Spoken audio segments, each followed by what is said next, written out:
थे बिरहा हो जा कांड का आदेश आइल बा। तो आप लोगों का आदेश हम हमेशा ये सोचीला कि हमार हमेशा लगभग एक हफ्ता के अंदर कोनो न कोनो गीत मार्केट में छूटेला। और रउरा सब लोगन का देन बा कि हम बहुत गरीब घर से बहुत गरीब परिवार से उठली और रउरा सब का देन बा कि आज रउरा सब लोग अपने नीचे बैठ के ही मंच देवे के काम करीला। इतने नहीं आपे लोगन के रुपया पैसा से समाज में चल के समाज का भी काम करीला, समाज भी खातिर जीला। आई बिरहा प्रस्तुत बा।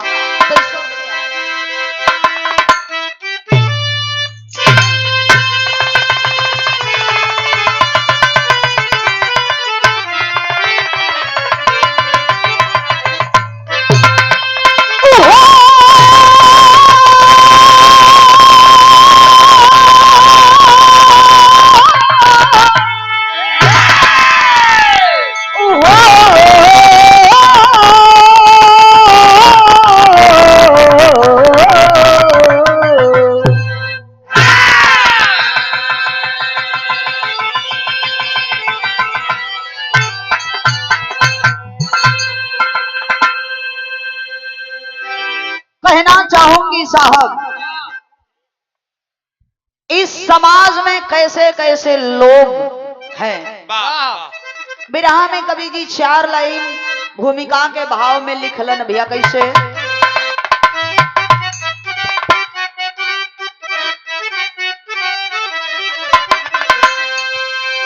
कैसे बेटी बनेगी बहू खुदा, बोझ दुनिया में सबसे बड़ा बाप का, जिंदगी कैसे जिएगी धन लोभ में, अरे जब कि फैला करेगा जहर सांप का, क्या भरोसा करे खुद अपने पर अब, अरे धन के लोभी धर्म को मिटाने लगे। कभी राम शिष्य जमाना है कैसा, दाग रिश्ते में पापी लगाने लगे।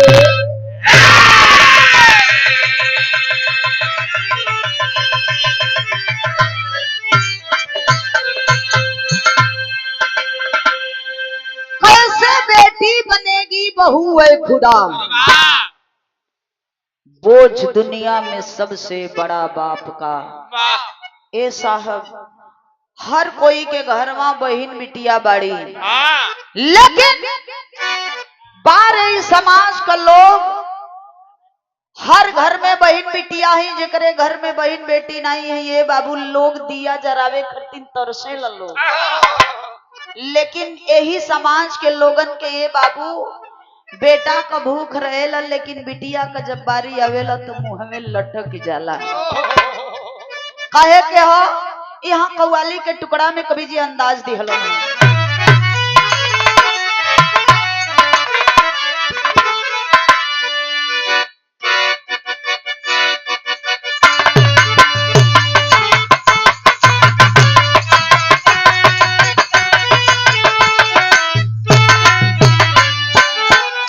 यह कव्वाली का नमूना बाबा कि अरे प्यार करने वाले भी,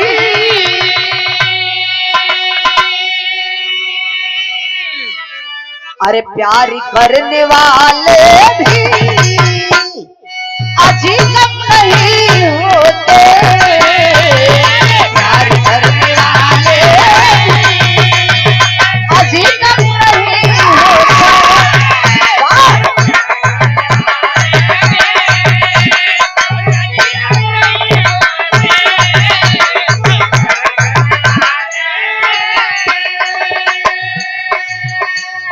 प्यार करने वाले भी अजीब नहीं होते।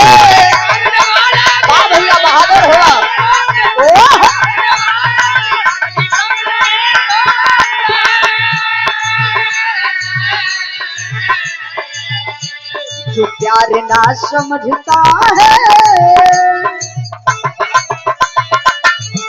जो प्यार ना समझता है, अरे बाद में वही रोते, जो प्यार ना समझता अरे भैया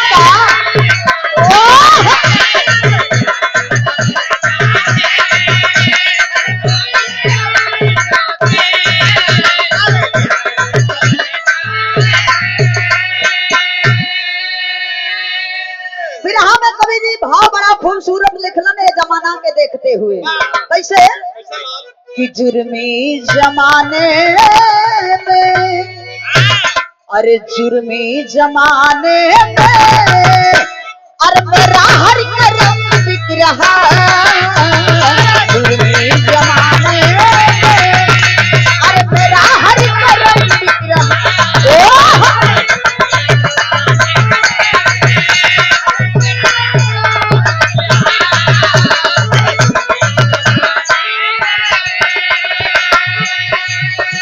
अरे जुर्मी जमाने में मेरा हर करम बिका,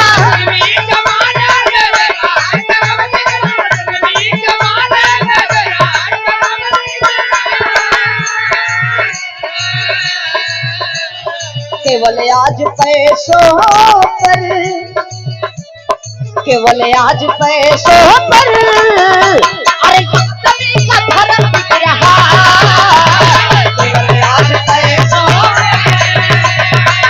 कभी का धर्म बिक रहा, केवल आज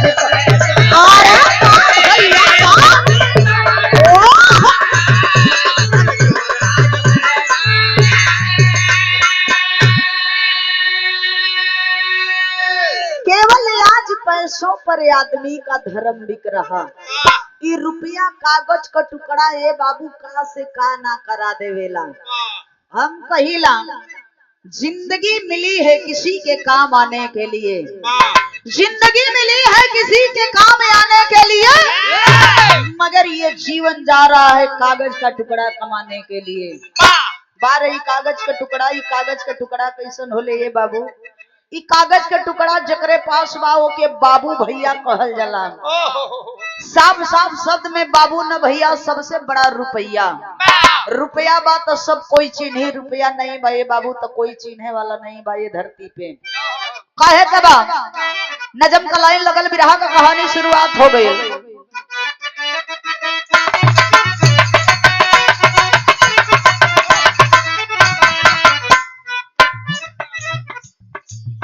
और एक गुप्त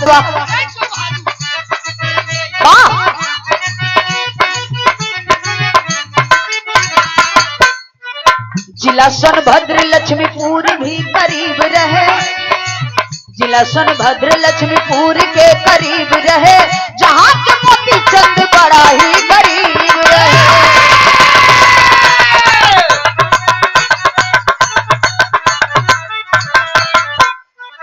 चला के रिक्शा वो परिवार को जिलाते थे, चला के रिक्शा वो परिवार को जिलाते थे, उसी से पूरी अपनी जिंदगी बिताते थे।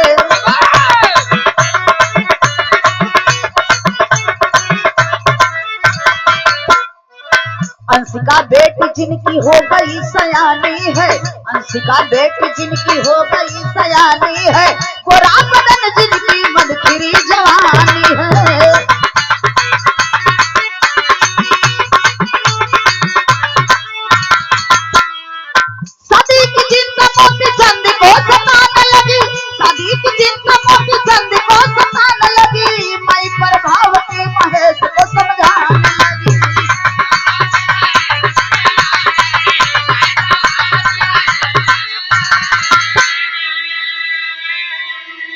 कहानी के समझ लिए बाबू, शीशा जैसन कहानी झलक गई।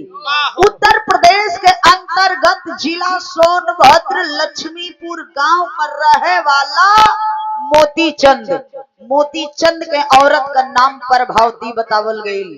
प्रभावती मोतीचंद के बीच में इक्कीठे बिटिया इक्कीठे बेटवा, औलाद के रूप में एक बेटी एक बेटा। जौने बिटिया का नाम ए बाबू अंशिका बतावल गई, बेटवा का नाम महेश बतावल गई।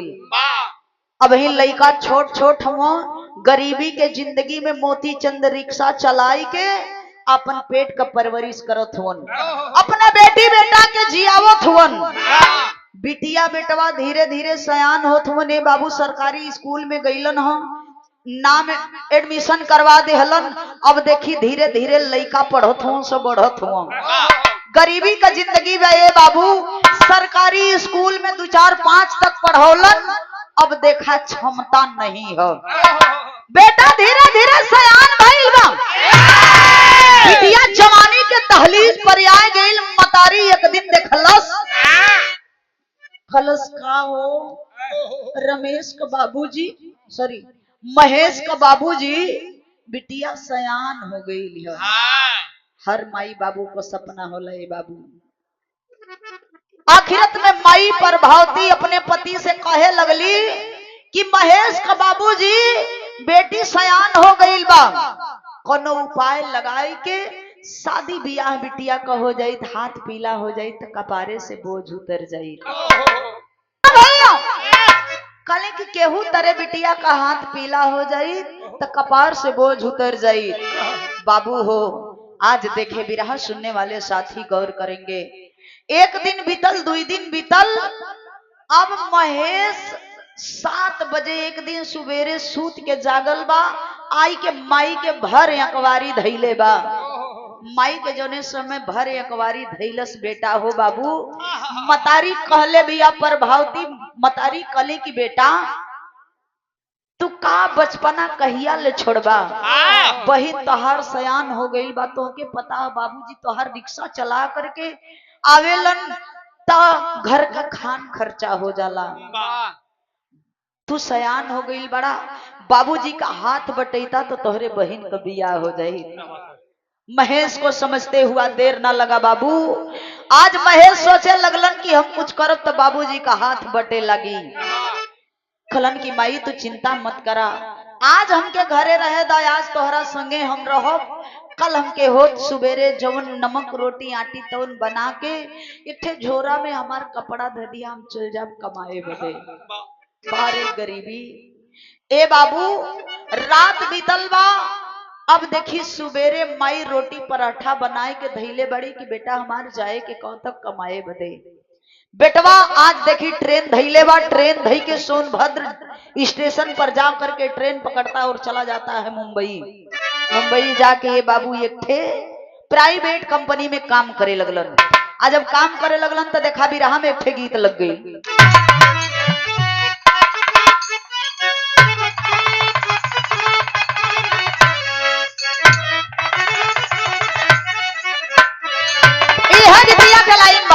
कोनो दुल्हन कहलस, अरे तोहरे करना छोड़ली, अरे बाबूजी के देश, अरे तोहरे करना छोड़ली बाबूजी के देश, हमर लइके गवनवा ये राजा मत जा विदेश, लइके गवनवा ये सोना।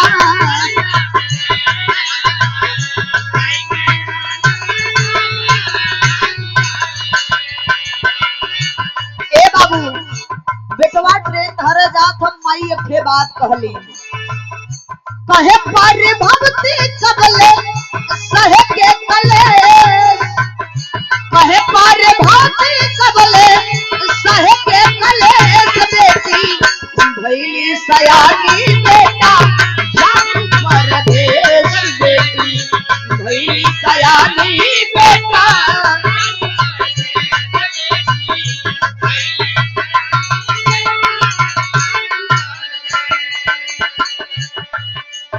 काले किए बेटा परदेश जात हुआ, परदेश जात हुआ तो जा बढ़िया से कर कमाई कई के, यहर वहर इनके उनके बहकावा में मत पड़ी है बेटा। जौन भी पैसा रुपया आटी पहले बहन को बियाह कर लिया, एकरे बाद में जौन तो हर मन करी वो करी है। ए बाबू बेटा आज्ञाकारी बेटा निकल दिया घर से। जाके मुंबई में देखी एक प्राइवेट कंपनी में काम करे लगलन। आज जब प्राइवेट कंपनी में काम करे लगलन ए बाबू, तब भइल का बिरहा में गीत चेंज हो गई।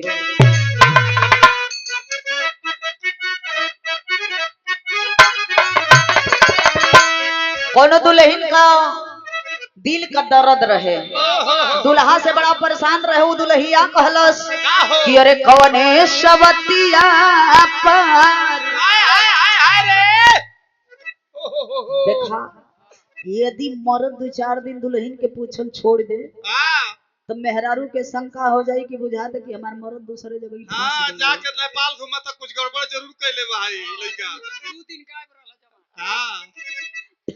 वो दुल्हन कहतिया कि अरे कवने सवतिया पर लोबाई गईला राजा जी, अरे जाके परदेसवा में भुलाई गईला राजा, जाके परदेसवा में भुलाई गईला राजा, कवने सवतिया पर लोबाई गईला राजा जी।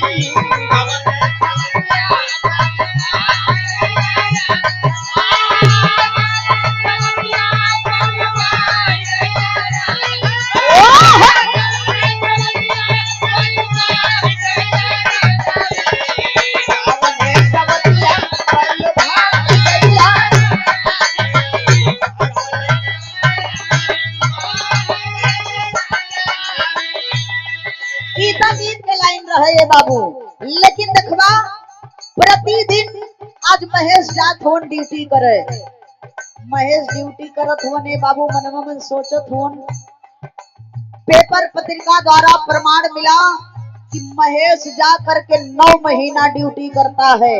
और जब 9 महीना जब ड्यूटी कैलन ए बाबू, कुछ रुपया पैसा इकट्ठे भइल। एक दिन फोन लगाए दिहलन घरवा, घरे फोन लगाए के बाबूजी से कहलन कि बाबूजी कुछ पैसा इकट्ठे हो गई बा, खाता नंबर दे दा, तोहरा खाता में रुपया भेज दई, जाए के बहन का घर पर देख ला, बहनिया का बियाह हो जाओ। ए बाबू आखिरत में देखी बहन का बियाह का चिंता कपार पे भइल बा, बोझ जैसे बुझाता है बाबू। पैसा भेजलन है बाबू, महेश के पिताजी जाए के एक ठे लड़का देखलन, घर भर पसंद आई गई। जब घर भर पसंद आई तब देखा यहाँ भइल का, ड्यूटी महेश कई के कंपनी से आवती रहे,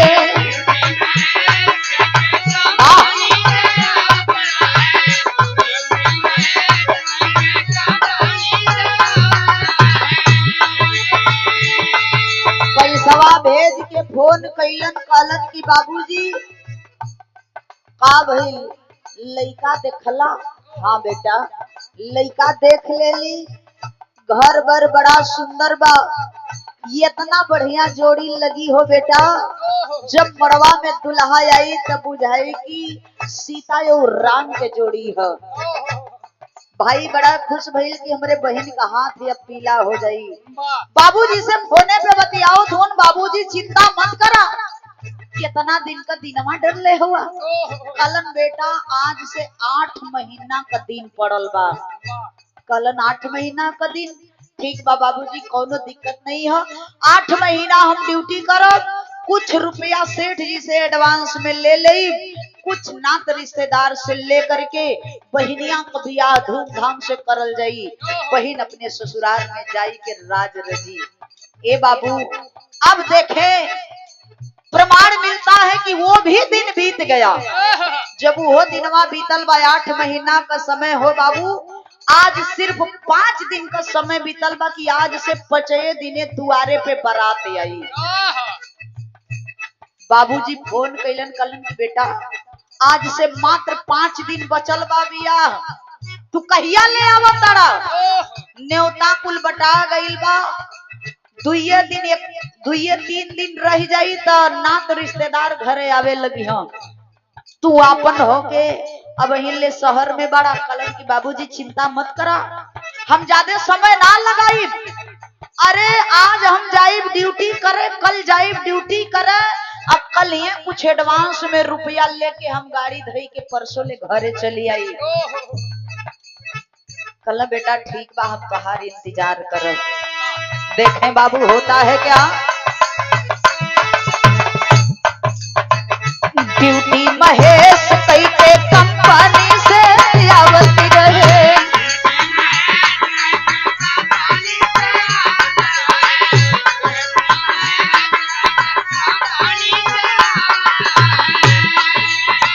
भैया एक्सीडेंट से भी गाड़ी आ चलावती रहे, भैया एक्सीडेंट से भी गाड़ी आ चलावती रहे। ड्यूटी महेश कई के कंपनी से आवती रहे।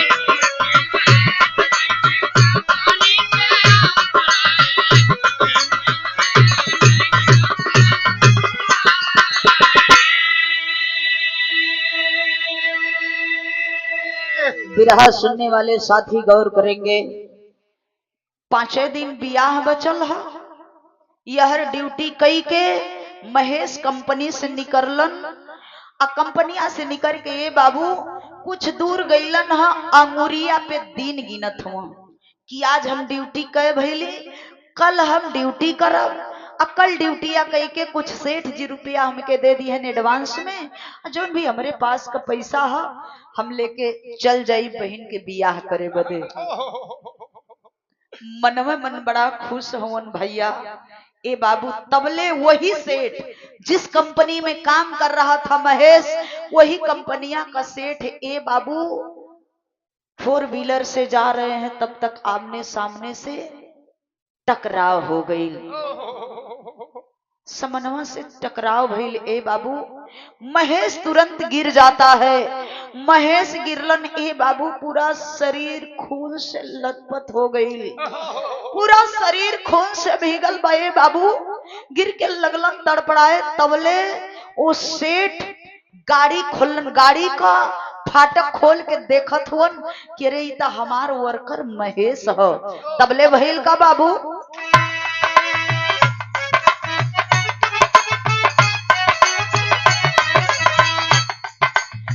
जौन कंपनिया में जियावे गईल पेट हो,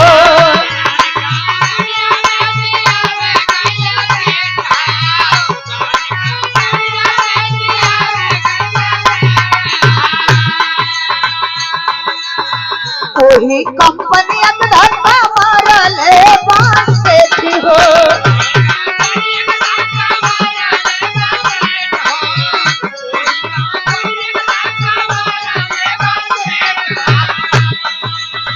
गरीबी में मोती चंद रिक्शा चलावती रहे, गरीबी में मोती चंद रिक्शा चलावती रहे। ड्यूटी महेश कई के कंपनी से आवती रहे।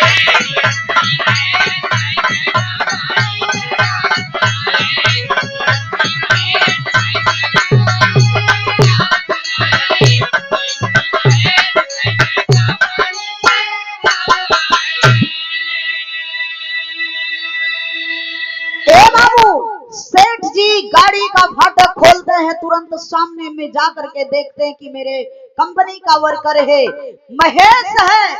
ए बाबू महेश के देखलन है सेठ जी, पैर तले जमीन खिसक गई। ले बाबू आज कैलन है सेठ जी का, यहाँ सरंगा के लाइन में बतावे के पड़ल।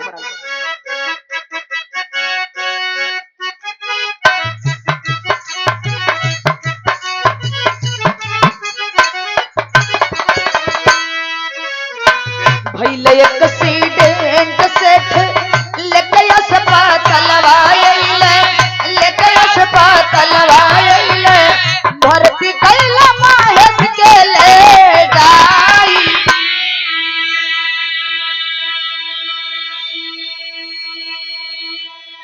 महेश के तुरंत वो सेठ जी उठौलन, गाड़ी में लदलन। ए बाबू गाड़ी में धई के फौरन लेके हॉस्पिटल भगलन।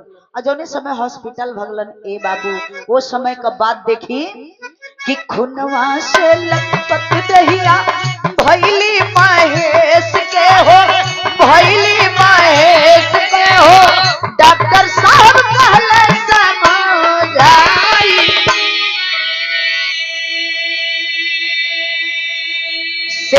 हॉस्पिटल लेकर के पहुंचे और डॉक्टर से कहे कि फौरन इलाज करिए। ए बाबू डॉक्टर देखलन, चेक कैलन, दर्द का इंजेक्शन देलन, लेकिन कुछ बुझाते ना है। ए बाबू अखिया से आंसू झरझर झरझर चलो था महेश के हो। तबले यहाँ देखी भइल का वो डॉक्टर साहब कहत होन कि सेठ साहब ये का कैली, चूर चूर हड्डी भैली, चूर चूर हड्डी भैली, दोनों पर गई है काटाई।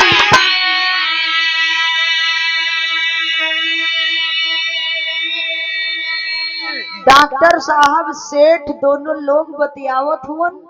डॉक्टर सेठ साहब से कहत हुन कि सेठ जी ये लड़का का दोनों पैर काटे के परी, पैरवा के साथ साथ ये साहब धूस का चोट अंदर लाग गई बा। यह दर्दिया बर्दाश्त ना होता महेश के। ये बाबू महेश इशारा कई के सेठ साहब के बुलाए के एक ठे बात कहत हूँ। का कहलो कितना दर्दिया सहे रोके महेश कहे, रोके महेश कहे, सेठ देव खबर जानाई।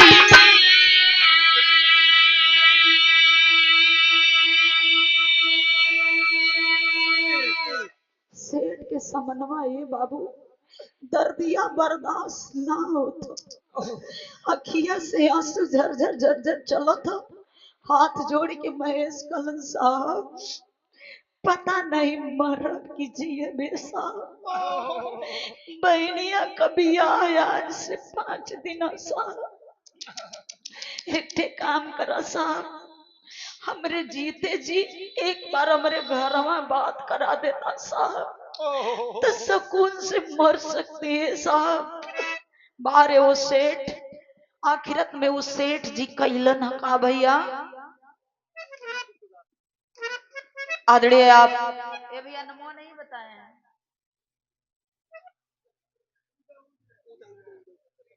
आदरणीय आप उदय शंकर यादव जी आपकी ओर से ये पुनः 50 रुपए से सम्मानित किया गया। बहुत बहुत प्राण बा, आशीर्वाद के चाहत बा।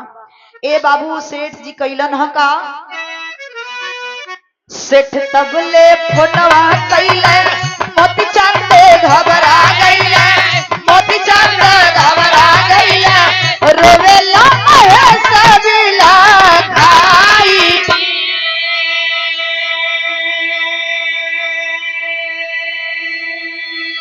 सेठ जी ए बाबू चट्टे से मोबाइल निकलन, पट्टे से फोन लगा दिहलन महेश के घरे।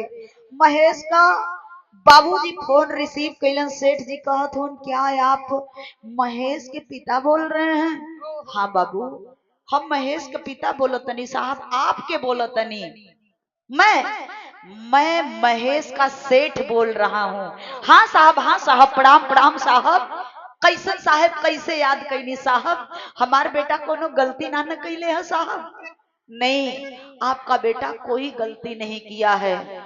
एक ठे बात सुनला ए बाबू, सेठ जी फोनवा उठाई के महेश के थमा दिहला। महेश के थमौले बड़ा नहीं बाबू, बिरहा में गीतिया चेंज हो।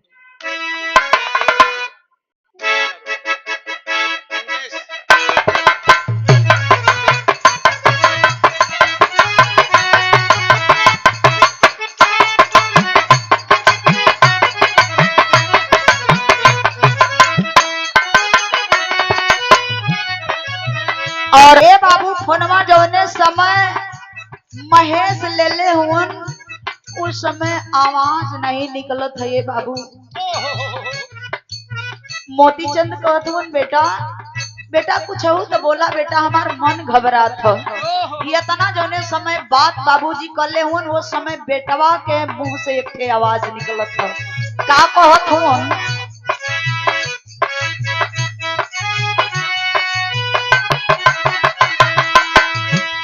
कि हमारे बाबूजी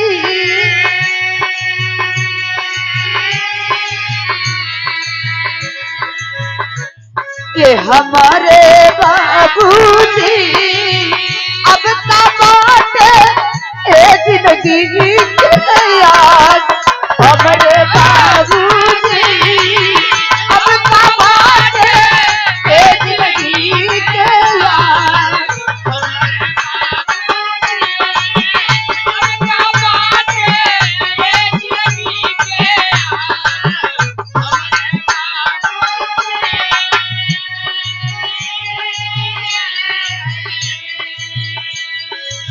बाबू हमें जिंदगी के कोनो ठिकाना ना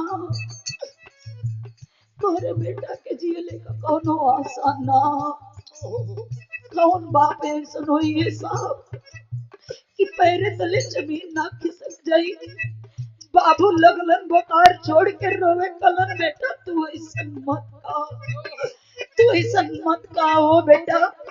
तबले महेश से कठे बतिया और बोल पड़लन का बोलन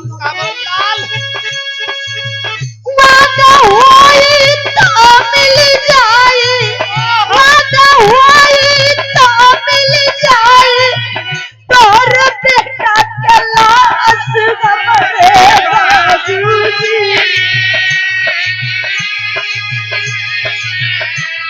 ए हमारे बाबूजी अब तो बाटे जिंदगी के यार हमारे बाबूजी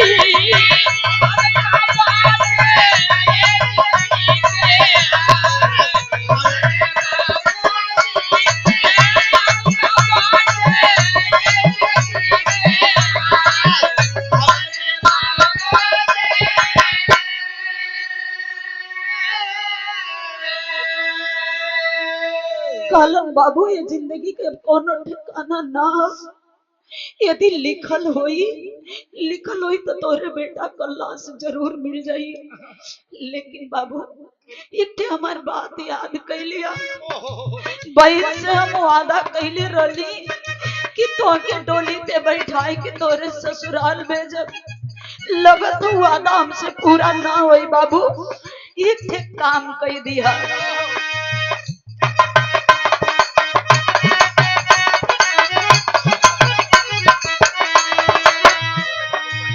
हम मरब किया कीजिए अब एक ध्यान न धरिया हो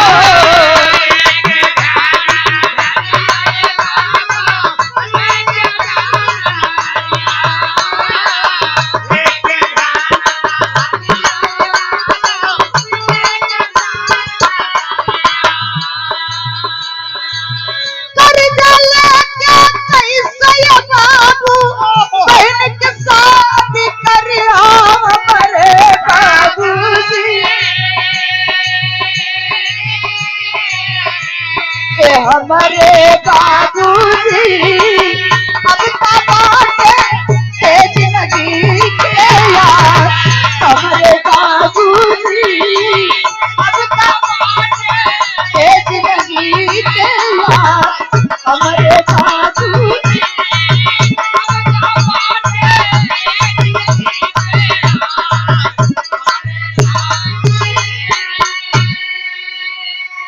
काला बाबू अरे जिंदगी के कोनो ठिकाना ना लेकिन बहनिया से जो न मुआदा कैले रहली ना केहू से कर्जा गुआम लेके बहनी का शादी कह दिया चाहे जैसे बहन के विदा कह दिया।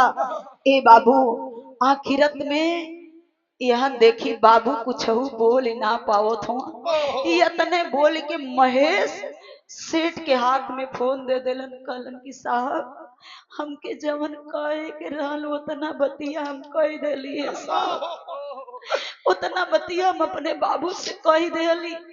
ए बाबू जोने समय सेठ जी मोबाइल हाथ में ले ले हुन उस समय देखी फपक फपक के रोवत हुन फपक फपक के रो के बाबू एक बात कहत हुन सेठ के का कहलन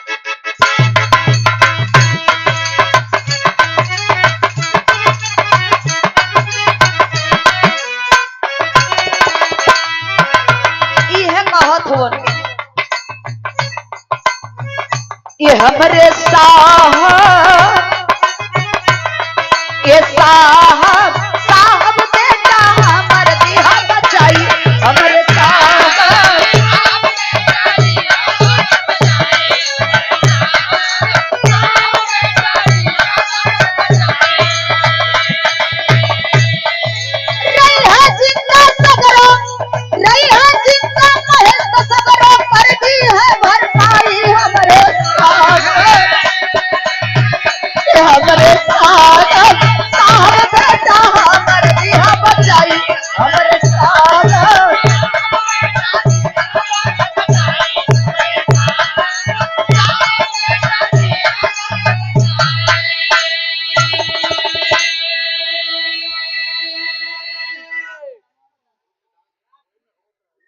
आखिरत में सेठ जी से वो मोती चंद कहत हुन कि साहब हमार बेटा के कैसहू बचा लिह, हमार बेटा यदि जिंदा रही है ना तो राउर पाई पाई चुका दी हने साहब। तबले सेठ साहब एक ठे बात कहलन, सुन के सेठ बोले मोती से ऐसन बात ना कहिया।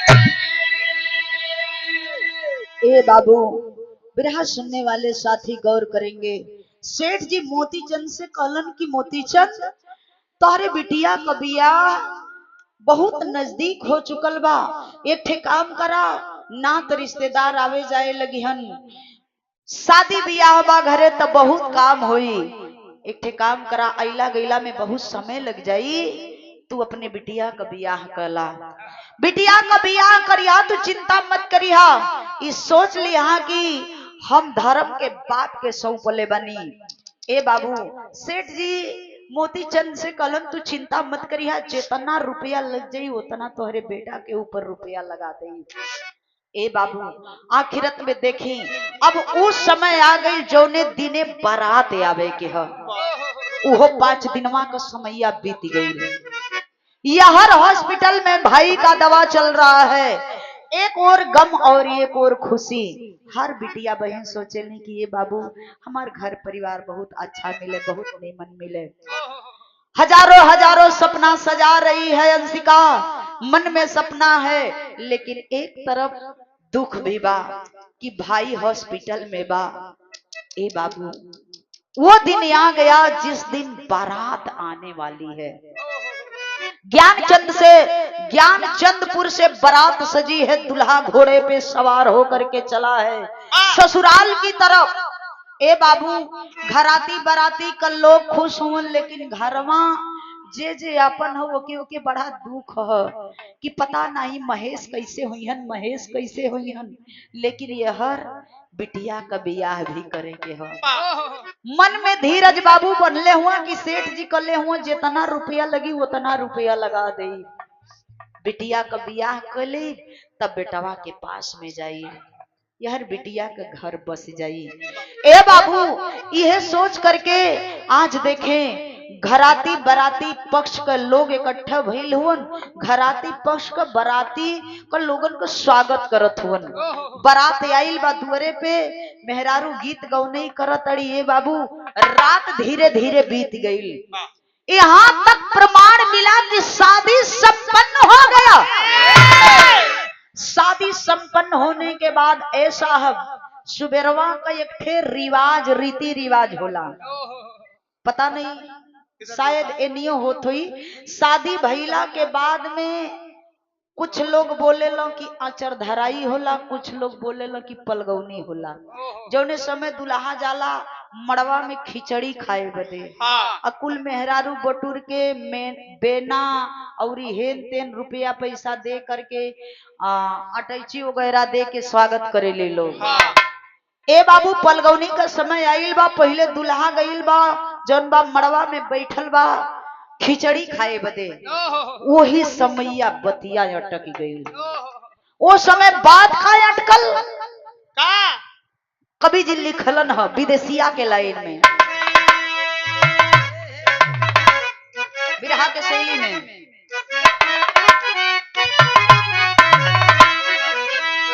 अरे दुल्हिया अरे बन गईली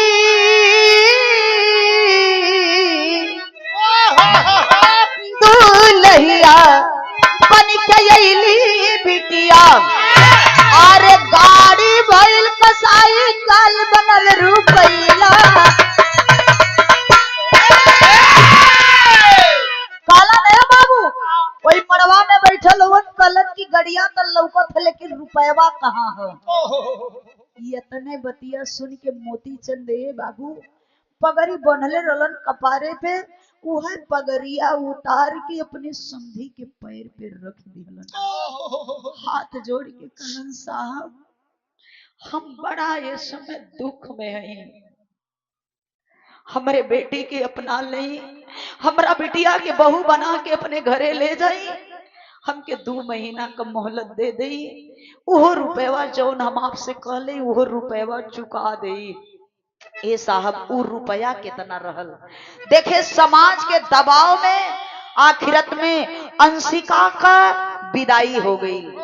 अंशिका का विदाई भइल बा बाबू। अंशिका दुल्हन बन के अपने ससुराल के तरफ चलनी। हम माई के बेटा तड़ी रोवत तड़ी, माई जात तो बनी लेकिन जैसे भैया के ख्याल करेलू ना वैसे हमरो ख्याल करिया। ए साहब जौने समय बिटिया का विदाई होला सोचिए कलेजा फट जाता है साहब। बेटी विदा होके अपने ससुराल में गईली है साहब। वह एक कई दिन बीतल बा, बाबू तैयारी बनावत हुन कि हम जाई बा बेटवा के देखे बदे, बिटिया का विदाई हो गई। अब यहाँ से नात रिश्तेदार 2-4 जने हुन तो कोनो दिक्कत नहीं हो। अब हम जाई अपने बेटा के देखे खातिर। दुल्हन घर में रो के लिहले। प्रभावती कहलिन कि महेश का बाबूजी यदि आज चल जाइबा तो अकेला में इतना कुल नात रिश्तेदार हो कैसे देखब, कैसे का करब। एक दिन और रुक गई ने बाबू। कलन ठीक है प्रभावती आज हम रुक जाते लेकिन कल तू मत रुकिया। कल की सैया हमरो करेजा फटत था, आखिर तू बाप हो के इतना रोवत हुआ। अब सोचा कि हमारे दिल पे का गुजरत हुई। हम 9 महीना अपने कोख में लेके अपने बेटा के पैदा कैले हैं। ए बाबू माई रोवे लगली है। आखिरत में मोतीचंद समझावत हुआ तू चिंता मत करा, सेठ जी हुआ ना बेटवा के कुछ ना हुई। आज देखी दिन भर बीतल बा, रात भइल बा, घड़ी 9 पार कई गई, 10 पार कई गई, 11 पार कैले बा। सोच रही है अंशिका कि मेरा पति कल नहीं आया तो हो सकता है आज आएगा। आज मेरे जिंदगी का वो दिन होगा, वो दिन होगा कि मैं जीवन भर याद रखूंगी। हर बिटिया बहन का सपना रहेला ये साहब। गईल तबाह लेकिन ए बाबू पहुंचते पहुंचते उठा के भर एड़ा मरले बा। ए बाबू अंशिका गिरल बा जमीन पे, चोट लग गई। उल्टा सीधा बोल करके अंशिका का पति घर से बाहर निकल गया। ए बाबू जब घर से बाहर निकलल उस समय 11 बजे राती का फोन कैले बाड़ी अंशिका अपने बाबूजी के पास। जब 11 बजे रतिया का फोन कैली ए बाबू तब देखी फोन कई के एक ठे बात कहत है।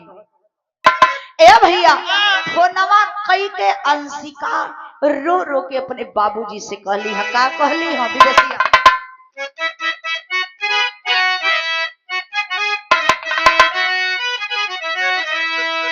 बतिया कितने रुपया का रहे हो बाबू? काहे के बा कि 50,000 रुपया हो, अरे सदिया में तय रहे, देवे नहीं पवल मोती चंद तवने छना।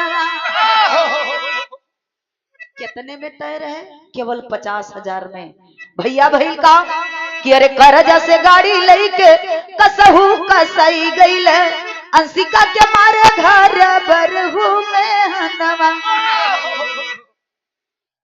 लोग घरवा का मेहरारू मरद जेही नाते ही ताना मारे लगले बाबू। वो दिन 11 बजे रतिया का जब पति का मार खेली ये बाबू फोनवा कई के ये कहतड़ी। का कहली कि अरे जागे सारी सारी रतिया,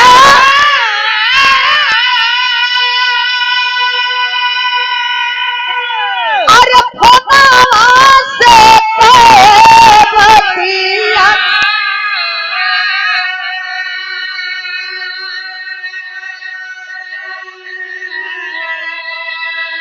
ए पापा दे दारू रुपया ना तो बची ना पराना।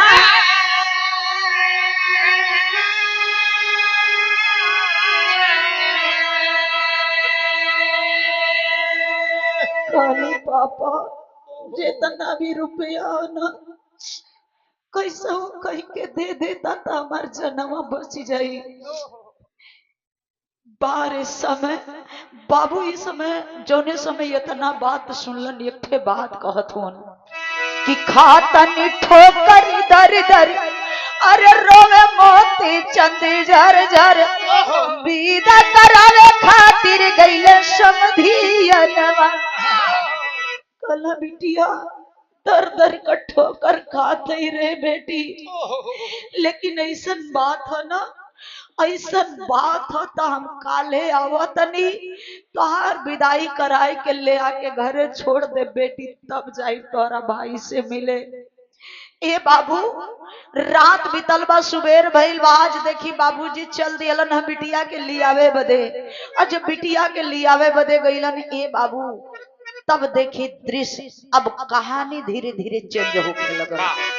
समधियाने जौने समय मोती चंद पहुंचलन वह समय का बात देखी अंशिका के ससुराल वाले अंशिका के बाबूजी के बढ़िया कुर्सी वगैरह देलन बैठे खरतीन, पानी ले जाए के धैलन पिए खरतीन। कलन की भैया आए गईला बड़ा नीक कैला, कम से कम आए तो गईला, अपने बिटिया का हाल चाल ले लिहा, बाकी पैसा लेके आई हुआ। साहब पैसा त ना लेके आई लही, पैसा ना लेके आई लही, कहली 2 महीना का मोहलत दे दा, पैसा तो हाथ चुका दे। ए बाबू आखिरत में मोती चंद के समधी कलन ठीक बा पैसा ना लेके आई हुआ तो आज रात भर रुका, काल्हे सुबेरे के चल जइहा, बिटिया के लिया के सुबेरे के चल जइहा। ए बाबू इतने में रणनीति खेल गई कुल। अब यार मोती चंद सोचत हुअन कि इतना दिन बीतल, एक दिन और बीत जाई, यदि हम रुक जाई तो हो सकत हमरे बिटिया का घर बस जाई। कौन ऐसा बाप मतारी हुई ने बाबू कि सोचिए कि हमारे बिटिया का घर उजर जा। यह सोच के आज अपने बेटी के घर रुक गईलन कि आज हम रतिया भर रुक जाई तो हमरे बिटिया का घर बस जाई। भइल का भैया अल्लाह के लाइन में प्रमाण मिला।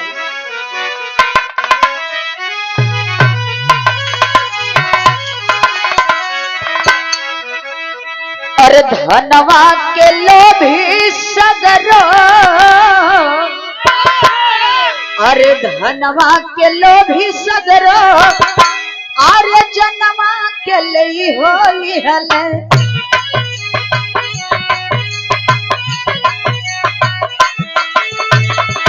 सजले परनवा मोती चंद छटपटा,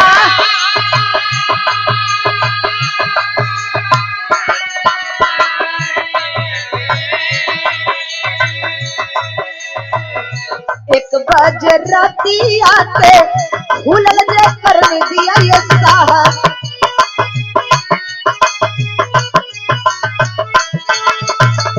बेटिया सीता सवा चल रही,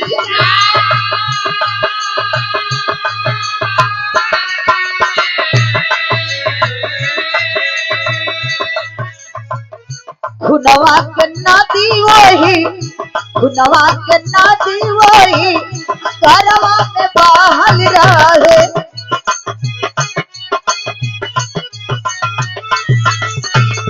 हल कैली देखी अपने बाबूजी के,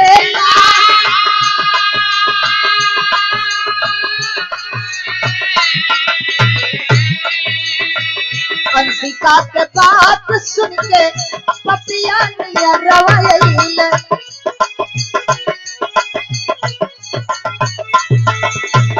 मरले बाह थोड़ा निकलल अंशिका के पारा।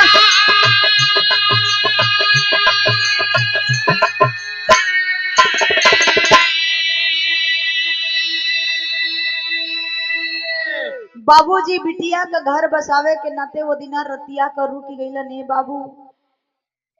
घड़ी 11 नहीं 12 पार कई गईल, वही 12 बजे राती कहे बाबू ई कुल एक हो करके अंशिका का ससुर और अंशिका का पति दोनों लोग मिल करके आखिर में कुल्हाड़ी से काट दिए, सिर से धड़ अलग हो गई। ऐसे कहल जाला ए बाबू सुतल मुअल एक बार सुतला में केहू गर्दन भी उतार देवेला त ना पता चलेला। सुतले में ए बाबू सर से धड़ अलग हो गईल बा। सर से धड़ अलग भइबे कइले बाबू खटिया पे सुतर रहलन, पूरा खून पौटल बा वो सारा में, उजियार बा, बल्ब बरत बा। 1 बजे राती का नींद टूटल बा अंशिका का। वही वो सारा में से गुजर के जा रहल बड़ी शौचालय के तरफ, तबले निगाह पड़ल कि हमार बाबूजी जहाँ सुतल रहलन खटियावा के नीचवा पूरा खून पौटल बा। चादर हटौली है ये बाबू, पैरे तले जमीन खिसक गईले साहब। लगले भर अखबारी बाबूजी के धके लगले रोवे, कली बाबूजी हमके मुआ दिले रहता कुल, तब बल्कि उस सकून में रहती, लेकिन हमरा खाती रहिला अपन जान गंवा दियला। हाय बाबूजी, हाय बाबूजी कई के रो रहल बड़ी है बाबू। तबले अंशिका का पति सुनता है, दौड़ते हुए आया है साहब, एक ठे हथौड़ी उठौले बा। आइए बाबू, हथौड़ी पीछे से चलौले बा, सर में लगल हथौड़ी, सर से खून चले लगल। अंशिका रोवे लगली, खड़ी होके हाथ जोड़ के पति से अपने एक ठे बात कहली, सैया लोग कहेला सुन ले बानी पति में पत्नी का आधा हिस्सा होला, लोग कहेला आधा अंग के मालिक होली, लेकिन ऐसैया कौना जन्म का बदला पुरैला कि हमरे पति हमरे बाबूजी के जान ले लेला। आखिर में हम कौन तोहार गलती कैली कि हमके मारल चाहत हुआ। ए बाबू आखिरत में वो पापी कमीना दुराचारी एक बात नहीं सुना, हथौड़ा पर हथौड़ा चलाता रह गया जब तक अंशिका दम को नहीं तोड़ दी। ए बाबू अंशिका हमेशा हमेशा के लिए इस दुनिया को छोड़ करके चल बसी मेरे साथ। एक और बेटी दहेज के आग में जल गई मेरे साथ, एक और बेटी दहेज के आग में जल गई। इसलिए हम कहिला प्रभु से कि हे मालिक, जेकरा के बेटी दिया, जेकरा के बिटिया दिया, वो के धन जरूर दिया, वरना बिटिया के कोख में ही मार दिया, बेटी के जन्म मत दिया। आखिरत में देखे इधर अंशिका भी इस दुनिया को छोड़ करके चल गई साहब। इधर होता है क्या खड़ी के अंदाज में,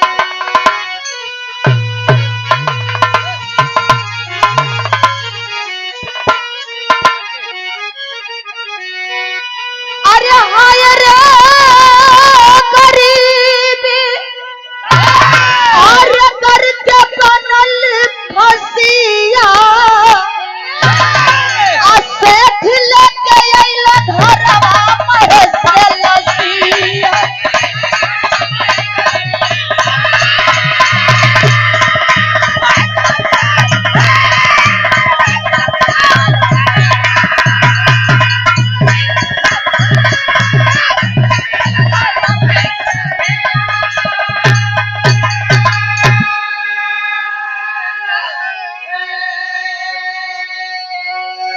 ए बाबू विराज सुनने वाले साथी गौर करेंगे, का भगवान गजब के कहर डलन है साहब। इधर से सेठ जी एक एम्बुलेंस से आए और पूछ रहे हैं घर पे, का महेश का घर यही है? मतारी घरवा में से निकलनी कली कि हाँ साहब। कहाँ से आई हुआ साहब?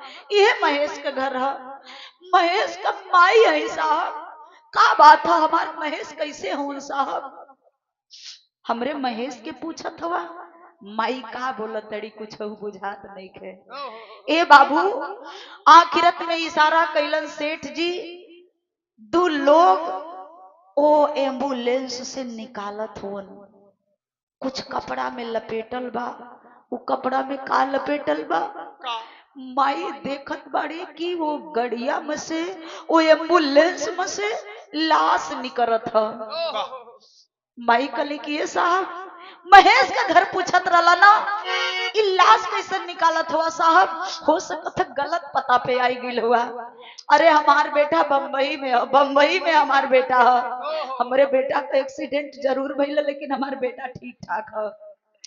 कलन नहीं माँ, बेटा ठीक नहीं है, मैं बॉम्बे से ही आया हूँ, ये तुम्हारा बेटा है।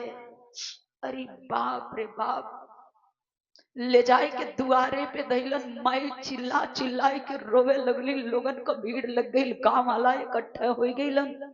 ए बाबू, यहाँ तक प्रमाण मिला कि पुलिस प्रशासन के लोग जब आते हैं तब कैलन हम लोग का कि मोतीचंद के फोन भइल तैयार रहे मोबाइल, नंबर लागे नयनसिका के तब जीवा घबराइल।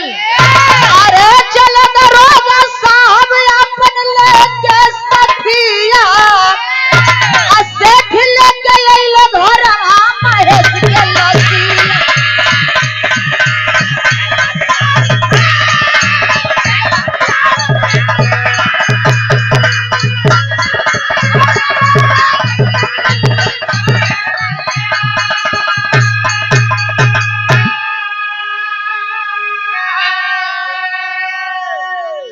ए बाबू, अंशिका के फोन लगे लगल, यहर मोतीचंद के लोग फोन लगावे लगलन।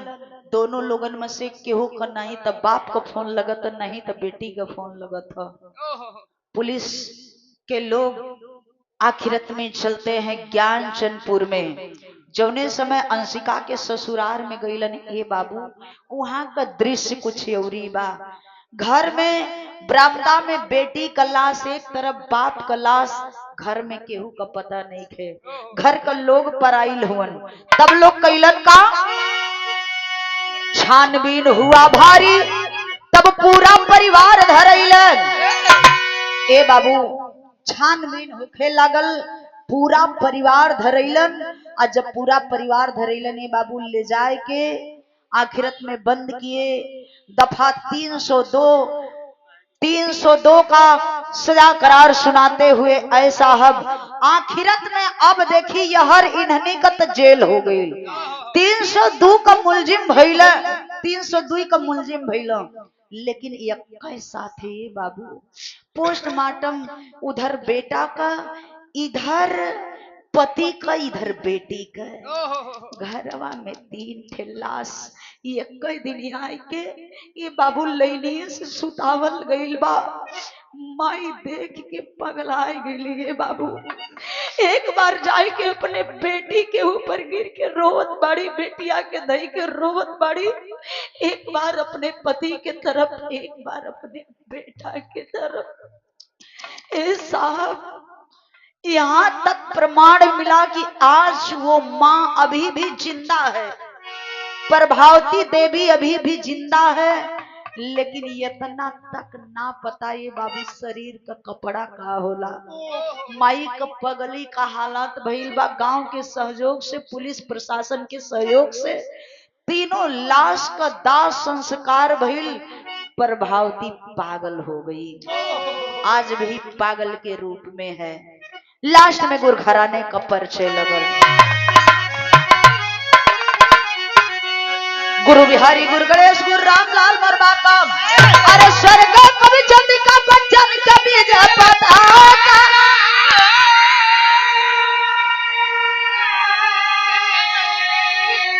अरे दुल्हिया बन के अइली बिटिया, ए बाबू दुल्हिया बन के अइली बिटिया।